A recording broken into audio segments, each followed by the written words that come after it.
नमस्ते जी। वैदिक राष्ट्र में आपका स्वागत है। शिक्षा का आदर्श क्या हो, इस विषय पर आज हम महात्मा हंसराज के लिखे हुए लेख के माध्यम से जानने का प्रयास करेंगे। महात्मा हंसराज का जन्म 19 अप्रैल 1864 को अविभाजित भारत के पंजाब प्रांत में हुआ और 1864 से 1938 तक इनका जीवन काल रहा। आर्य समाज के पंजाब प्रांत के प्रमुख नेता और शिक्षाविद महात्मा हंसराज थे। पंजाब भर में दयानंद एंग्लो वैदिक विद्यालय की स्थापना के कारण उनकी कीर्ति अमर है। वेद विषयक जानकारियों के लिए, महापुरुषों के प्रेरक प्रसंगों और कहानियों के लिए वैदिक राष्ट्र को सब्सक्राइब करना ना भूलें। प्रस्तुत लेख महात्मा हंसराज की पुस्तक प्रेरक प्रवचन से लिया गया है। अब आगे उन्हीं के शब्दों में शुरुआत करते हैं। आइए, मैं शिक्षा का आदर्श बतलाता हूँ। अधिक सूक्ष्मता पर नहीं जाऊँगा, अपितु स्थूल बातें ही बतलाऊँगा। हम अपने बालकों को स्कूल में किस प्रयोजन से भेजते हैं? शिक्षा का आजकल बड़ा उद्देश्य यह समझा जाता है कि बालक पढ़कर किसी राजकीय अथवा प्राइवेट कार्यालय में नौकर हो जाए और वे इस योग्य बन जाएं कि कुटुंब का निर्वाह कर सकें। यदि किसी ग्राम में कोई लड़का एक्स्ट्रा असिस्टेंट कमिश्नर बन जाए तो उस ग्राम का प्रत्येक बनिया, ब्राह्मण, खत्री यह समझता है कि उसे भी अपने लड़के को पढ़ाना चाहिए ताकि वह भी इस स्तर तक पहुंच जाए। यह भाव अधिकांश लोगों के हृदयों में पाया जाता है। मैं यह नहीं कहता कि यह कोई बुरा भाव है, परंतु जब ऐसा भाव उठता है तो इसमें वे प्रकट करते हैं कि हम शिक्षा के आदर्शों को समझने में असमर्थ हैं। ध्यान देने योग्य बात यह भी है कि प्रस्तुत लेख आज से 100 वर्ष पूर्व लगभग लिखा गया था, परंतु आज भी इसकी सार्थकता, इसकी वर्तमान परिप्रेक्ष्य में आवश्यकता उतनी ही है। परीक्षाएं ही हमारा लक्ष्य नहीं होता। ऐसे ही कुछ छात्र का उद्देश्य केवल परीक्षाएं, इधर उधर की विषयों को लेकर परीक्षाएं उत्तीर्ण कर ली जाएं होता है। कुछ लड़के ऐसे ही हैं जो बीएससी की परीक्षा उत्तीर्ण करते हैं, फिर लॉ कॉलेज में प्रवेश ले लेते हैं। इससे स्पष्ट है कि उनके सामने शिक्षा प्राप्ति का उद्देश्य केवल परीक्षा में सफलता प्राप्त करना है। इस बात का तनिक भी विचार नहीं है कि जो विषय वे ले रहे हैं उनके लिए जीवन उपयोगी हो सकता है अथवा नहीं। हमारी शिक्षा पद्धति का आदर्श फिर क्या होना चाहिए? हमारी शिक्षा का प्रथम आदर्श यह होना चाहिए कि हम अपने शरीर को अच्छी अवस्था में रख सकें, अपने शरीर को बलवान बना सकें। खेद है कि आजकल इस बात की ओर बहुत कम ध्यान दिया जाता है। लोगों ने इनको अंतिम और पिछला आदर्श समझ रखा है। दुर्भाग्य से मैं देखता हूँ कि हम शारीरिक दृष्टि से बहुत गिर रहे हैं। डीएवी कॉलेज के पुराने विद्यार्थियों पर विचार करता हूँ, फिर इस समय की ओर देखता हूँ तो मुझे बड़ा अंतर दिखाई देता है। पहले छात्रों की ऊंचाई गुरुजनों से कम ना थी, अपितु कहीं तो शिक्षकों से भी ऊंचे और बलवान हुआ करते थे। मुझे स्मरण है कि एक बार बीए की कक्षा के छात्र इकट्ठे थे। लाहौर के कुछ इस प्रकार का युग आ गया जो बुराई का युग था। मैं उन दिनों नगर में रहा करता था। छात्रावास के 2 छात्र मुझे छोड़ने के लिए मेरे साथ आए। वे बड़े सुडौल शरीर के थे। जब वे कुछ दूर मेरे साथ आए तो मैंने उनसे कहा कि मुझसे पृथक हो जाओ, क्योंकि ऐसे विद्यार्थी मुझे सदैव रक्षा के लिए नहीं मिल सकते। 10-15 वर्ष पूर्व यह अवस्था थी। यहाँ ध्यान देने योग्य, पुनः स्मरण करने योग्य बात है कि प्रस्तुत लेख आज से लगभग 100 सालों पूर्व लिखा गया, परंतु इसका परिप्रेक्ष्य, इसकी आवश्यकता आज भी उतनी ही है, इसकी सार्थकता आज भी उतनी ही है।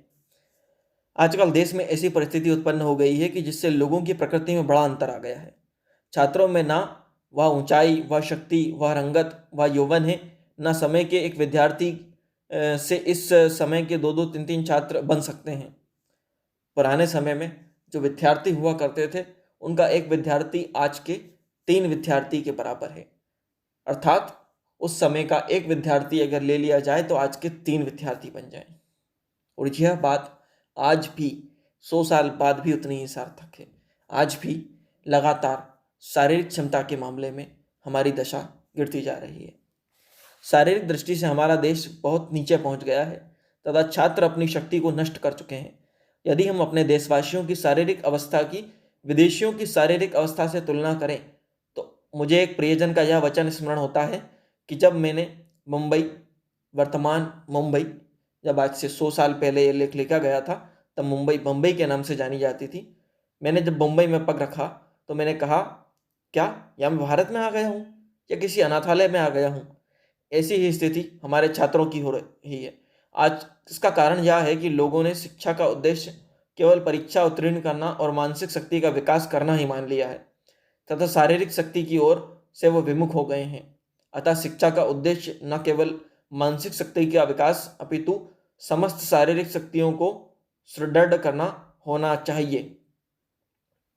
अब प्रथम उद्देश्य जो है शारीरिक शक्ति का, उसको प्राप्त करने का, हम उसको कैसे प्राप्त कर सकते हैं, कैसे उसमें हम सफल हो सकते हैं।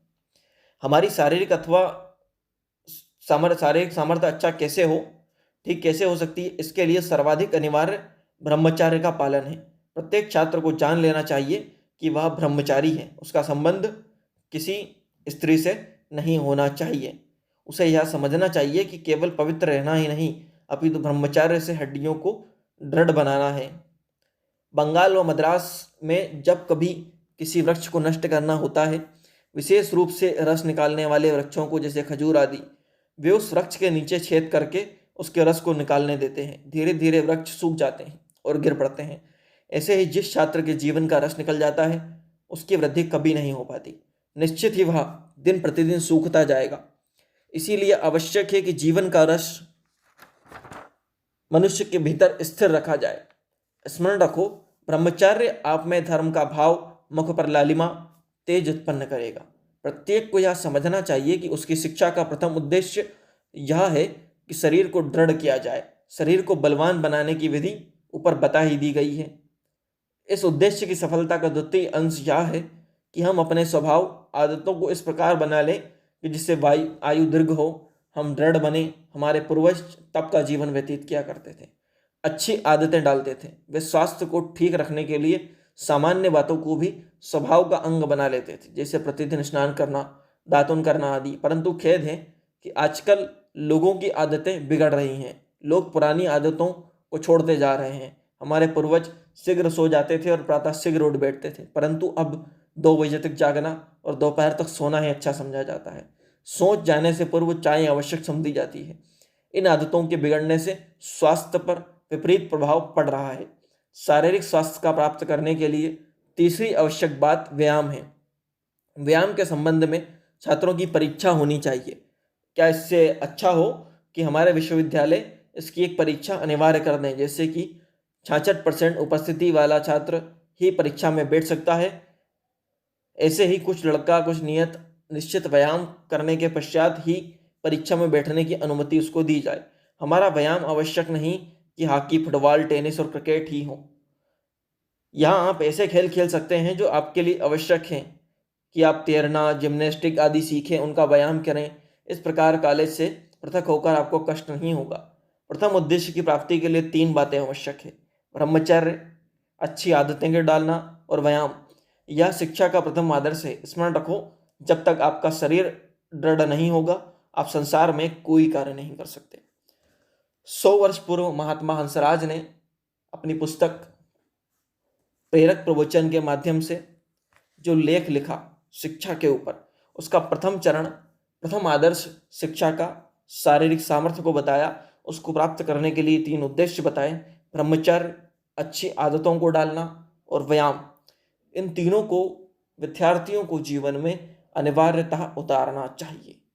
निश्चित रूप से भारतवर्ष को आज से 100 वर्ष पूर्व जब यह लेख लिखा गया था, जितनी आवश्यकता इस लेख की इन 3 आदर्शों की थी, वर्तमान परिप्रेक्ष्य में भी उतनी ही आवश्यकता भारत को इन 3 आदर्शों की है। क्योंकि दिनों दिन हमारा शारीरिक सामर्थ्य, हमारे युवाओं का शारीरिक सामर्थ्य निश्चित रूप से गिरता जा रहा है। और सत्य ही कहा है प्रस्तुत लेख में कि विदेशियों से अगर हम तुलना करें हमारे विद्यार्थियों के शारीरिक सामर्थ्य की, हमारे लोगों के शारीरिक सामर्थ्य की, तो वह निश्चित रूप से विचारणीय तथ्य होगा। इसीलिए आज से दृढ़ निश्चय कर लें, अपने मन में संकल्प कर लें, ना सिर्फ अपने लिए बल्कि अपने परिवार के लिए, अपने भावी पीढ़ियों के लिए, जितने भी विद्यार्थी इस लेख को सुन रहे हैं उनके लिए यह निश्चित रूप से संदेश है कि 3 बातें अपने जीवन में उतार लें: ब्रह्मचर्य, अच्छी आदतें डालना, स्नान हो गया, दातुन हो गया, समस्त अच्छी आदतें जो आपको स्वस्थ बनाती हैं, और तीसरा व्यायाम। इनको निश्चित रूप से अपने जीवन में अपनाएं।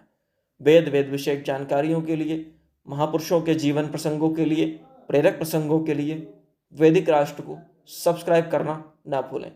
इस वीडियो को लाइक करें, शेयर करें, अपने कीमती विचार कमेंट करके हमें अवश्य बताएं। आपको यह लेख कैसा लगा, आपको यह वीडियो कैसा लगा, और आगे आप अगर और जानना चाहते हैं तो भी हमें कमेंट करके बताएं। धन्यवाद।